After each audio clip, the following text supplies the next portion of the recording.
प्रणाम। आज रउरा लोग के बीच में एक भोजपुरी गाना हम गावतनी और रउरा लोग पसंद जरूर है, हमरा पूरा विश्वास बा। ताई वो गाना के रउरा लोग के बीच में हम सुनावतनी।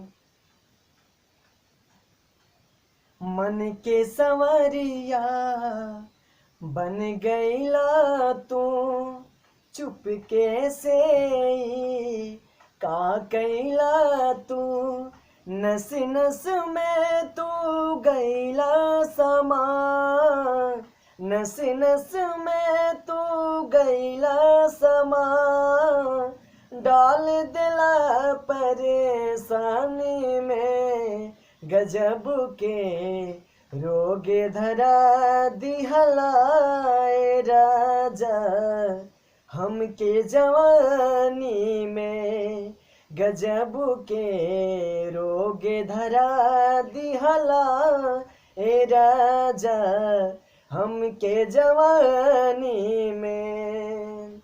मन के संवरिया बन गईलू तू, चुपके से का कैलू तू, नस नस में तू गईलू समा, नस नस में तू गईलू समा, डाल दिलू परेशानी में गजब के रोगे धरा दिहलू ए रानी, हमके जवानी में गजब के रोगे धरा दिहलू ए रानी, हमके जवानी में।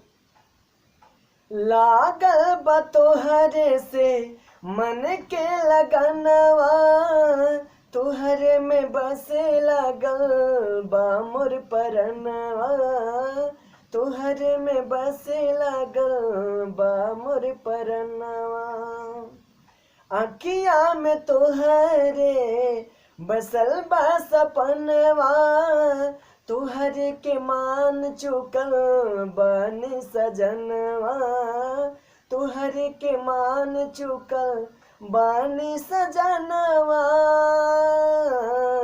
बन के रसीली रस गईलू तू, दिलावा के भीतरी धस गईलू तू, तोहरा सिवा कुछ ना बुझा, तोहरा सिवा कुछ ना बुझा, सुनिला प्रेम कहानी में गजब के रोगे धरा दिहला ए राजा, हमके जवानी में।